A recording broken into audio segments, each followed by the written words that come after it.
Don't cry cause it ain't gon' rain every day. Don't despair cause it ain't your way. Keep it real, make the best out of any situation that you come across. Some lose, some lost, I'ma shake it off and get back to what I'm really about. Give the crowd something to feel. Tell me why you scream. Welcome back to the Jonessa Podcast. Conversations from the couch. Alrighty, so coming in strong after a monumental, phenomenal episode. Yes. That was amazing by Minister Brian Jones. Yeah, it was so nice to have him come to the couch and provide such great knowledge to our listeners. It was a wonderful experience. Even talking to him, we had a conversation about our conversation after the podcast. Yes. Yeah. So I encourage everyone out there, all of our listeners, all of our couch cousins, to please go out and listen to that episode. I promise you, you will not be disappointed. A lot of good information, a lot of gems and jewels. But great weekend this weekend. We had some friends over. Yes, it was so good to see them. It's probably been like, a year since we've had them over to the house. Yes. So it was so good to be around them. Yes. And it's so cool because we both work in the same professions. You work in the same profession as my friend's wife, and I work in the same profession as him. And we have so many things in common. And it's just so important that if you're in a relationship, in a marriage, to bond with other couples that have similarities as you do, interests, and just have the same vision as you do when it comes to relationships and marriages. And I think we can definitely say that about that couple. They are very similar in what they want out of their marriage, and you can tell that they really, really love each other and are truly friends, like at the end of their relationship. Yes. So that was fun to be with them. Very fun. But we have a very, very special guest tonight, and all of our guests are very special. All of them are. But this one, we were so excited. I know. And I will go ahead and apologize right now to all the listeners if I sound very nervous.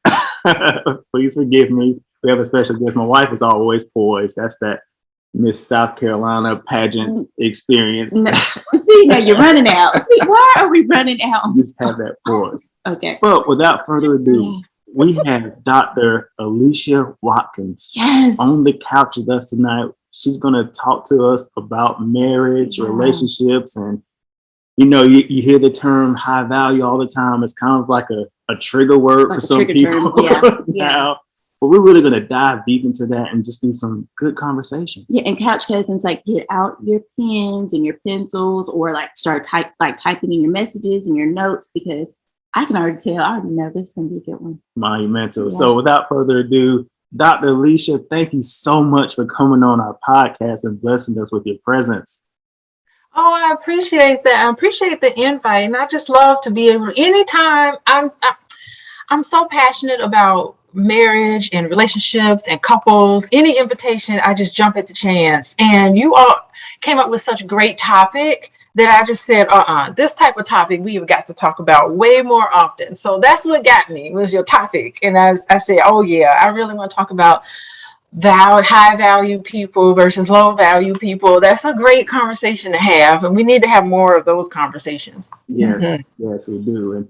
And coming from someone like you as an expert, I know we're going to get some great information. We're going to learn some things. Yes, so I'm so excited. Yes, I'm very excited. So let's go ahead and hop right into it, Dr. Alicia. I mean, your professional opinion on the phrase high value man and the high value narrative that has taken center stage in relationship discussions between men and women. Like, give us your professional opinion on this, because like I said before, it's a hot topic and it could be a trigger for some.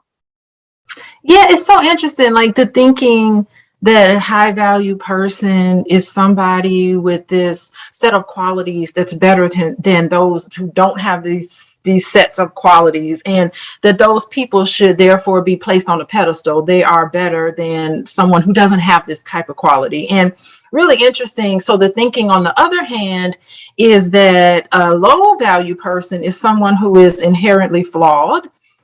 They're worth less than other people. And so therefore we have to devalue them. They are less than.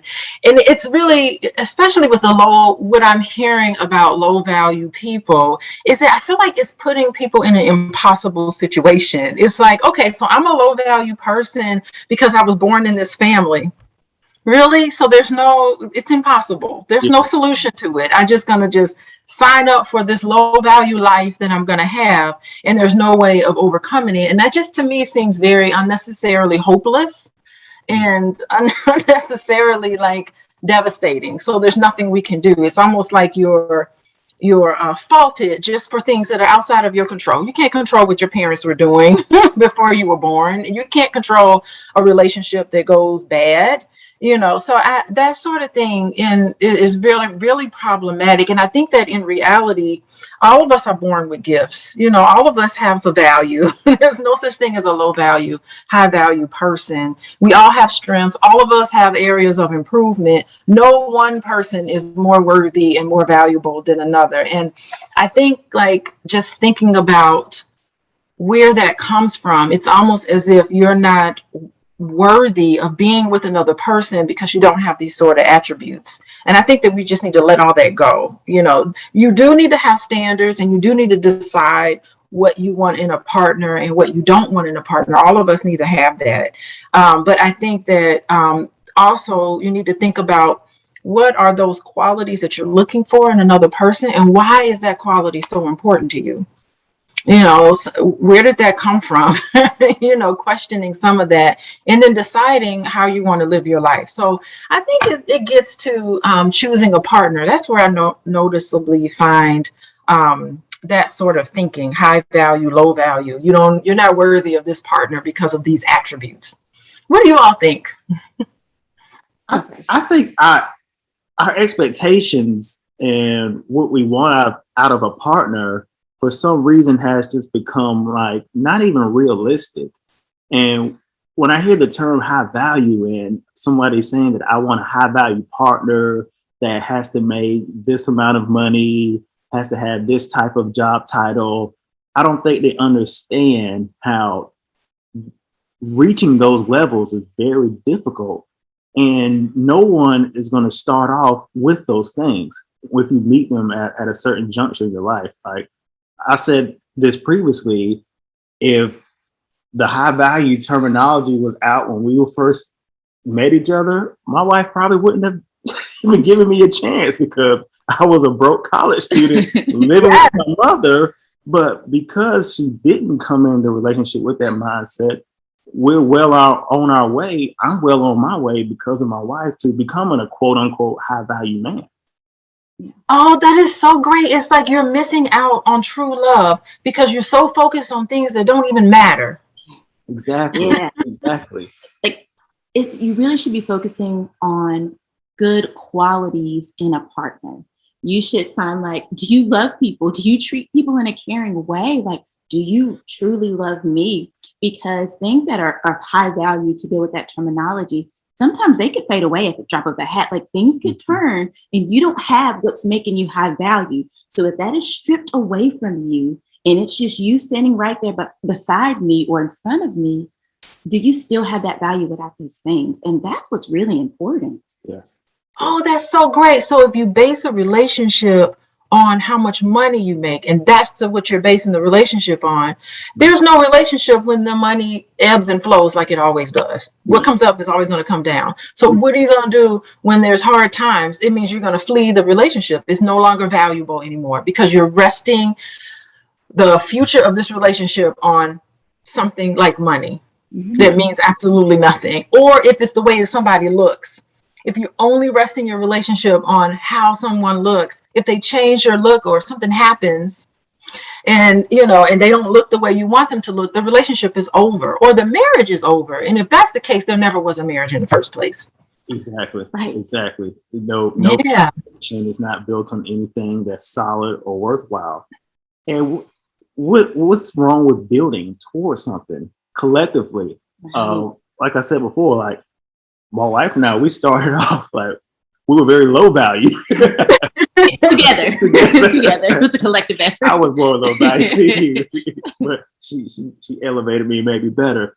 But the journey that we've been on and where we're going, we appreciate it even more than if one person came in with everything and somebody quote unquote didn't come in with the things that person was seeking.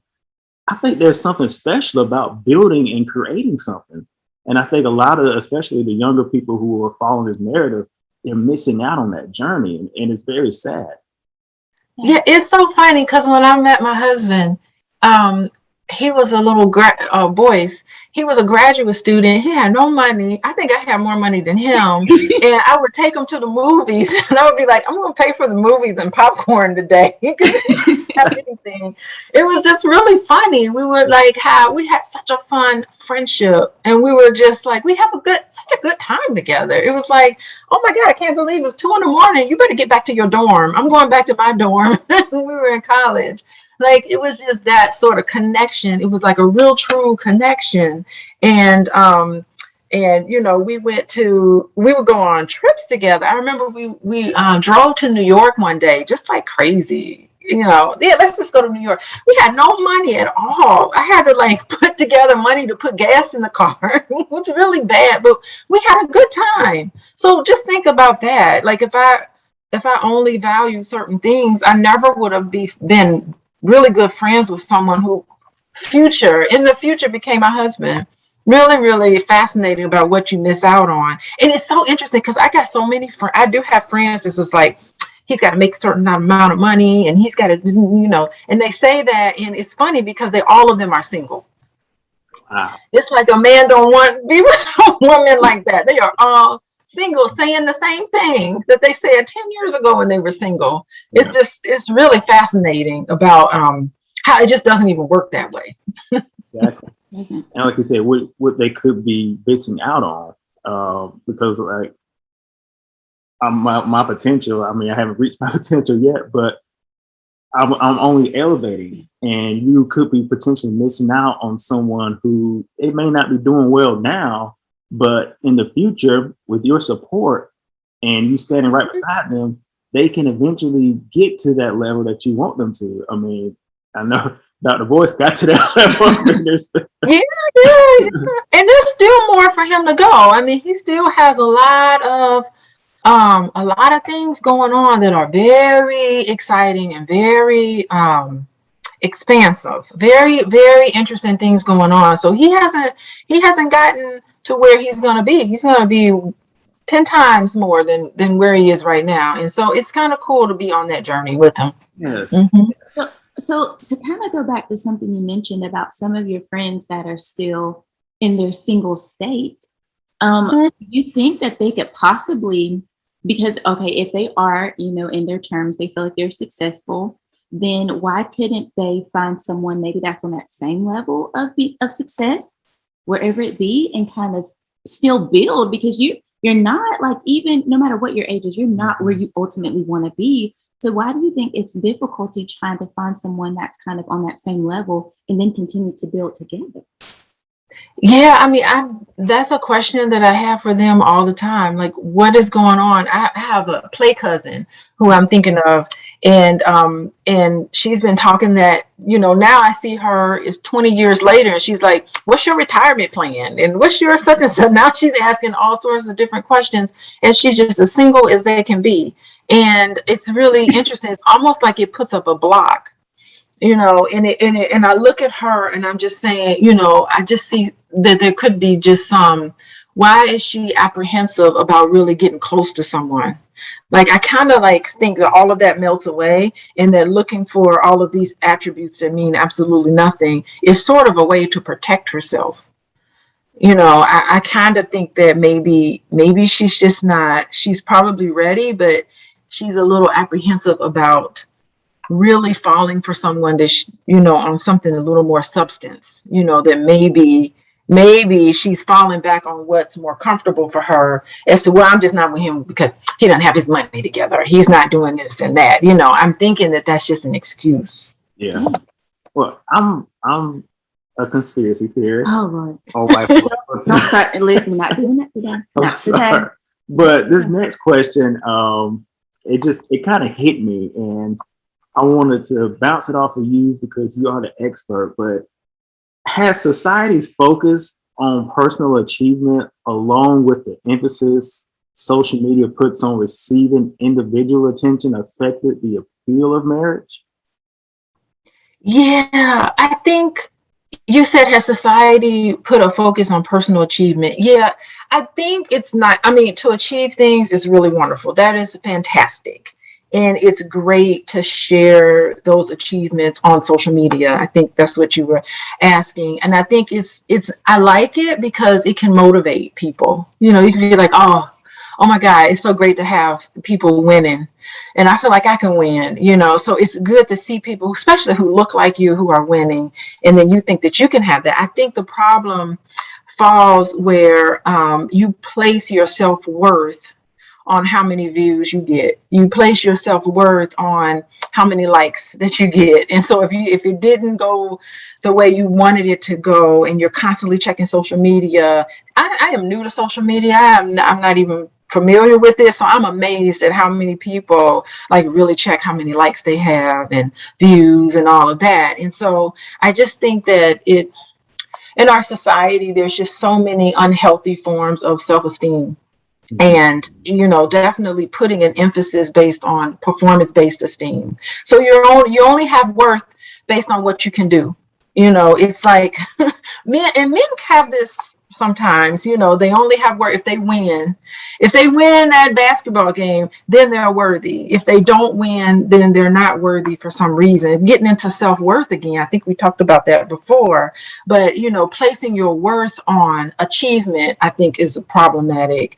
Also, you know, a lot of women, like, we place our worth on how somebody likes us. If someone likes us, then we're worthy. If someone doesn't like us, then we're not worthy. I mean, you have to have that kind of internal sense of self-love and self-well-being, and to know that you are worthy. And you don't need to have all of this external validation, you know, to make sure that you are worthy. You know, just you have to know it. And I think a third thing is that we place so much emphasis on materialism and what we have. If, you know, I have worth because I have a fancy car. I have worth because I'm going on this elaborate vacation and I'm gonna let everybody see this, you know, or I have worth because my body is shaped in a certain way, and I have big muscles or something. And so it is interesting. Our culture runs on this sort of self-esteem, you know, buy this product and you will be a person of distinction. You will be a person of worth because you bought this product. Our whole economy is based. Listen, if we all as a society decided that we were going to have really good, healthy self-esteem, our economy would just fall. Like, no one would buy anything because you are enough. You don't have to have these things to be enough. Exactly. Yeah. And that's why I feel like the whole high value thing plays on that, because I feel like a lot of people put emphasis on the high value thing because it makes them look better to other people. That's why if you are a person who says that I can only be with a person that is worth six figures, you're saying that because you're only thinking about the material possessions that person can bring to you. And so you can flaunt those material possessions on social media. I think if it weren't for social media, we probably wouldn't even be hearing the high value narrative as much as we do today. And I think on the flip side of that, with the men who say that I want a high value woman that looks like this and dresses this way, once again, that's completely predicated on the attention that you're going to get from having this quote unquote beautiful woman on your side. So I think that's like how social media has really elevated this narrative. Yeah, because you're going to get a lot of likes if you go on a lavish vacation and you post all of your pictures. Oh, people are going to like that up. You're going to, oh, that's going to like whatever, like make your self-esteem a little bit higher. Then if you have a beautiful woman by your side and her body is, you know, banging in all the right places, all your friends are, oh man, you got you a bad one. Like, so it's going to bring up your value is going to go higher. What you think, what people think about you. And that is a dangerous place to be in. And sometimes you can try to falsify your marriage. Like, you know, some people will get on social media and be like, oh, the love of my life that I cherish until the ends of the earth. But you really know, you talk about him like a dog and treat him real bad. So like, we try to make as if what's on social media is real life, but even that, it's not real life. And so you're getting all of these likes, but you know deep down inside, but that's not even real. That's not even your life that you're putting out there on Instagram. Not at all. Not at all. Oh, that is so fun. Yeah, I think about like I didn't realize that you could put filters on things that can make you look way better. Half of the stuff, those people don't even look like that. It's not even real anyway. Not at all. It's so funny. Yeah, and like we don't know you post a picture, but we don't know what's going on. Yeah, you can say you love somebody on social media, but that doesn't make you love somebody. Love is an action. It's what you do. It's not just a feeling that you have inside. I mean, that's a cliche, but it's so true. Love is what you do. Social media has made us feel like if we don't show our love on Instagram or on Facebook, if we don't post it, then it's not real and it's not authentic. And people like often wonder what's going on with so-and-so because I haven't posted in a while. What's going on? You ain't posted in a while. Something going on. Paradise. So it's crazy, Dr. Alicia. I shared this on a previous episode with my wife and I. We just celebrated our 9th anniversary last month, and I didn't do this big. He didn't post me, Dr. Alicia. I didn't do this big grandiose picture collage or this long message saying how much I love my wife because I'm like, she knows I love her. All right. And the only reason I would be doing this is because of the validation from my peers. Yeah. And we were off social media for a long period of time. Right after we got married, we just decided to get off of Facebook, and I didn't join Instagram until we started this platform. Yeah. And she never felt like she was missing out on anniversaries.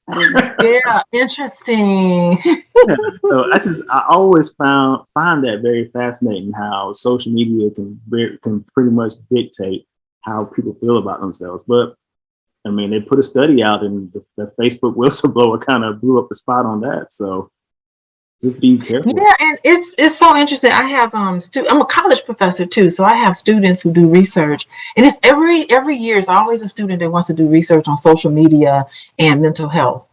They just, I don't know why, it's just so and every year it comes up as related. They are related to each other. High uses of social media is negatively related to happiness. So your happiness goes down the more you're on social media, and is consistent across all populations. And so it just makes you wonder, like, what's going on with people that have to be on social media all the time.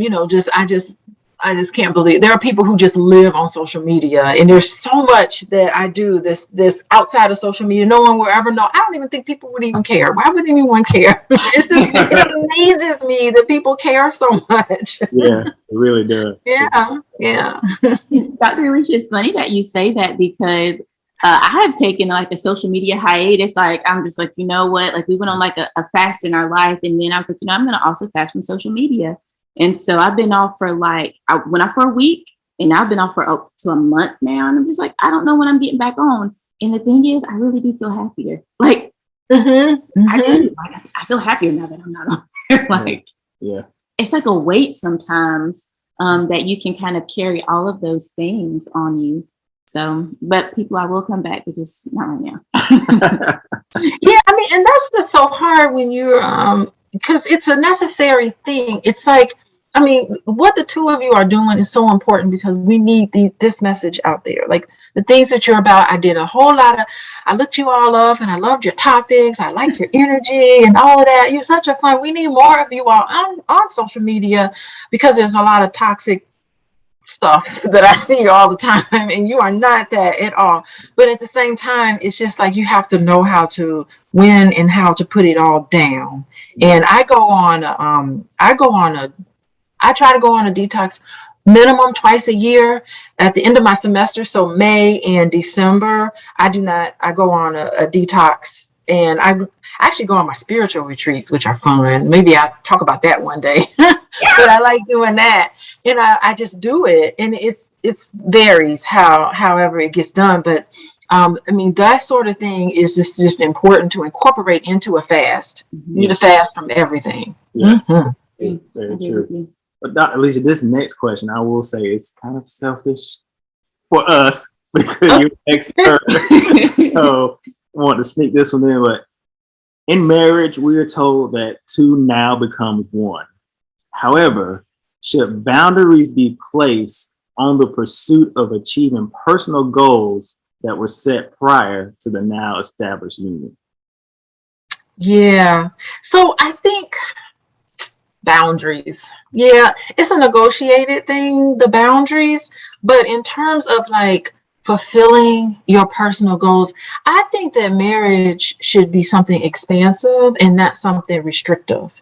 It really should be something liberating and not limiting in any way. So becoming one means you see the other person as they really are, and you accept their aspirations and their dreams, and because you understand them and you understand that they need to pursue this. So in that love, when we talked about love, part of loving your spouse is providing support for the things that they're passionate about. So, marriage should be freedom, believe it or not. Like, if you think about it, that's what real love is, because love, it should be freedom, and it should be peaceful, and it should be respectful. I mean, and if, freedom, peace, respect, I think, and love, I think those four kind of all go together. They're simultaneous. If one is missing, then all of it falls apart. It's like all of those need to be present. And, where it becomes restrictive and limiting, I start to wonder about, is there a certain level of fear coming up? Because fear is a lack of faith. I mean, you get married, it's a game of chance. Not knowing that you're really attracting to yourself a spouse based on your own inner conviction. So you marry that person because they're going to teach you a lesson no matter what, or you wouldn't have been married to that person, so there are no accidents, good or bad luck, all of it is just love. And I think that's something that we need to keep in mind. Wow. Yeah. Hurting a little bit. I feel like I got my that was good. And the reason, because my wife, you can be transparent. I'll be completely honest and transparent. My wife is a phenomenal educator. She is a principal right now, and she has risen up the ranks. She's only 33 years old, and she's already a principal. She won District Teacher of the Year. She is a educational savant. I gotta brag on you a little bit. Okay. Just get to admire you. Her mindset, I always say this, her mindset, I compare it to Michael Jordan, and me asking her to kind of bring in the reins a little bit on her just veracity on education would be the equivalent of Michael Jordan's spouse telling him that you need to calm it down a little bit on the basketball court and put more focus on your family. I feel guilty doing that, but I'll be honest, sometimes I do feel like I come second. But I feel like at the same time, that's a little bit selfish because she had this goal before we met. And I think I'm very supportive. You're extremely supportive. That's the thing. You really are. And we'll have conversations, and he'll tell me, Dr. Alicia, like, okay, like you need to kind of focus back at home. Like you need to leave the job a little bit sooner, get home, and we need to, have a little bit of family time, one-on-one time. And sometimes like I'll be good at it for like a week, Dr. Alicia, and then I'm just gonna be honest, and then I'll fall back into like, I gotta do this for work, like so I will say it in some cases is not fair to him, because I tell him that, okay, yes, I'm going to do better, but then I just fall back into my old habits, just, and that's not fair to you. But I feel selfish because that was her goal before. So it's weird. The dynamic of it is very difficult. I won't say weird. Difficult is a better word. Yeah, I mean, I'm with you, girl. It's like it's a certain type of person to be a principal. I've worked in schools, and all principals are very interesting people. Really fascinating. They're unique. School principals are just unique individuals. There's just something about it. They're born, not made necessarily. And I think it's like awesome, but it is something to be ambitious. I relate to you very much because I I'm highly ambitious. It takes. So I try to. It's funny because I just walk around like I don't care, like have no care in the world. Yeah. But really, when you're not seeing me, I'm working really hard. It's like, right. It's hard. It is really, I put my feet up and pretend like everything is okay, but I'm kind of like high strung too. So I relate to that, and so it is striking a balance of harmony. To have that home life, work life harmony is so important. And, believe it or not, if you do get a promoted, maybe you'll be superintendent or assistant superintendent. Maybe something just like you're reaching height. Thank you. It's not like you can just say, okay. You got to be like, okay, I need to talk about this first over with my husband and make sure, because it's going to require a lot more of you. And that's what marriage is about. There is no solution. A lot of problems, I see couples a lot, and half of the stuff they argue about, there is no solution to it. You just have to kind of get to know each other better and get into each other's world. It really is that understanding. Wow. I would agree with you 100%. I do. Yeah, I agree. Dr. Alicia. I agree. Because it's like we keep having the same conversation, and it's like you said, there's really no solution. We just, at the end of the day, those pillars that you brought up, and we're all in and invested in that. And if you don't have all four, then, and I feel like having those four are important. So we just got to keep trucking along. Yeah. Whew. This is a heck of a time to be a principal, though, in the middle of a pandemic. Just hats off to everybody that goes through. As a parent, it was really something with 3 children in school at the time. It was tough. Like the last month of school, I was kind of like, you either go or you don't go. I was like, I'm not trying to force them. I would get all these messages on the phone, like so-and-so's missing, and I would just like roll over and go back to sleep. I was just done with it. I was just tired. For real. And I'm one of the better parents. I would think I'm one of the better parents, but the school would call and say, where are they? I'm like, I don't know. You tell me where they are. It was I just was tired. Yeah. Being a parent is hard. Yes. During all of this, it's very difficult because you want to make the right decision for your children, and sometimes you don't know what to do. And and I was fortunate because I worked from home all during the pandemic, so I was here with the children, teaching my classes and seeing clients here, and but I'm working during the day. I can't go up there and see what they're doing in the office, and wake them up and poke them. Wake up, turn your camera on. It was really tough. I'll just say. When the fall came and I put them on that bus, I love them, of course, but I was kind of like, see y'all at 3:00. Yes. Yeah. And that's fair. I have a mimosa. Cheers, you deserve it. Yes. Yes. Awesome. Also, that was a great, that was one of the best answers to one of my questions. I think you thought you were gonna be right. So you deserve it. Man. So Dr. Alicia, you've just been so great. So could we get one more question in for you, if you don't mind? Yeah. Awesome. So we always hear this when it comes to marriage, that we know in this country about the divorce rates, and now with the younger generations, they seem like they don't even have any interest to even get married or be in a relationship. But in your professional opinion, when it comes to the lack of financial stability versus the lack of intimacy, which is more harmful in a marriage?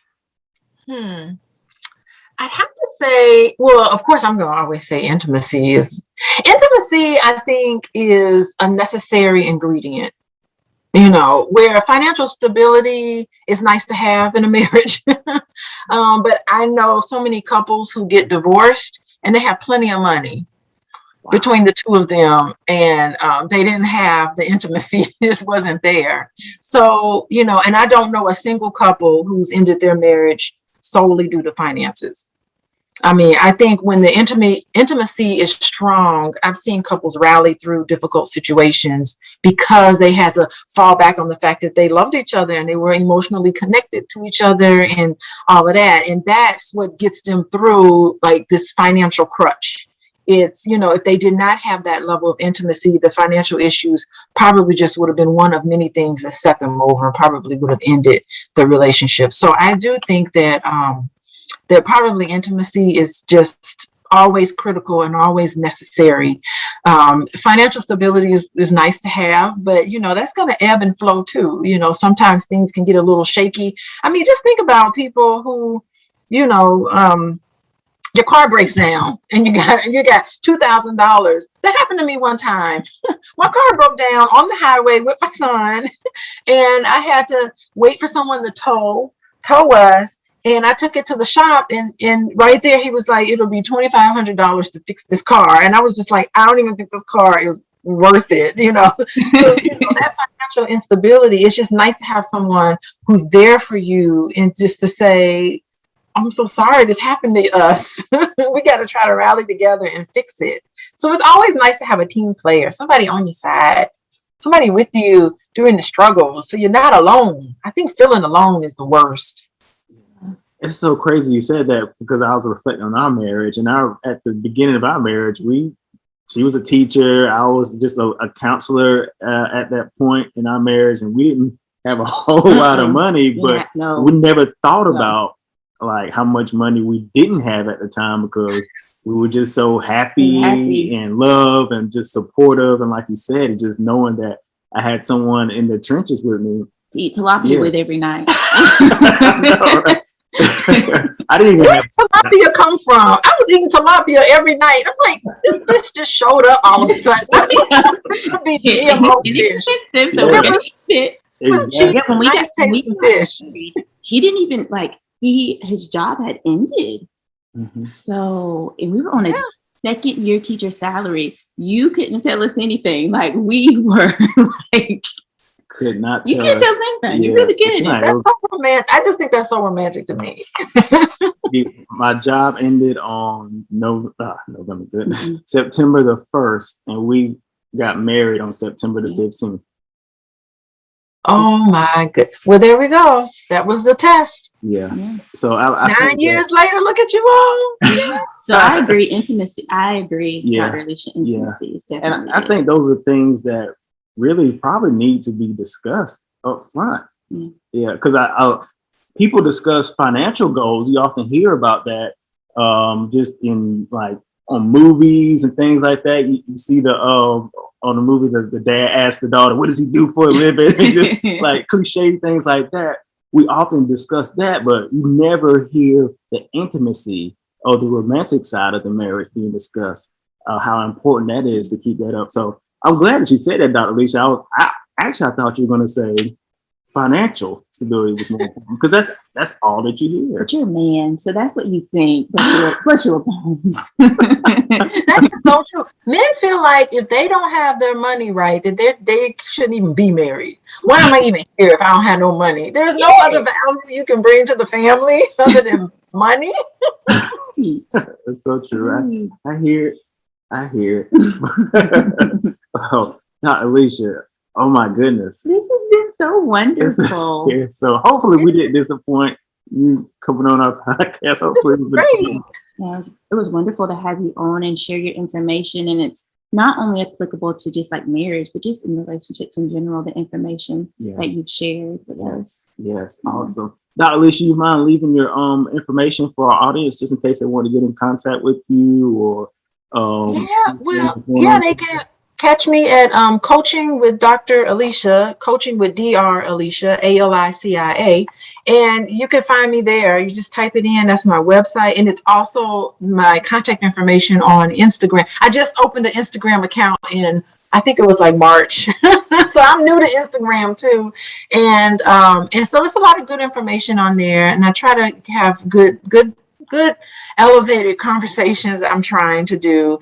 And and I'm all excited because in 2.5 weeks, I'm going to be at the All Black National Convention with Alicia Watkins. We're going to have some fun. We're doing all new stuff this year, and it's real exciting. And we're going to have a track on relationships.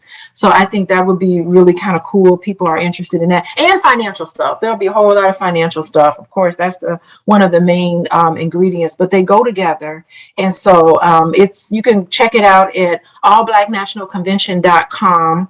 It is the last weekend of this month. So it is the last weekend in October. And it'll be we're going to have a really good time in Orlando at the Omni Hotel. It's a beautiful resort.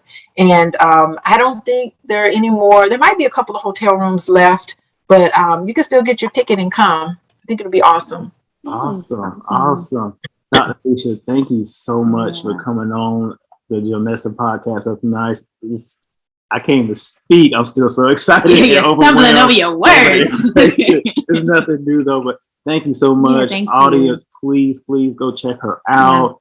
Her and her husband are doing amazing things for our community, and it doesn't matter what community you're part of, you can get some great information from them. Thank you so much, Dr. Alicia. You've just been awesome. Amazing. Awesome. Thank you for inviting me. Yes. Jonessa, audience, couch cousins. Yeah.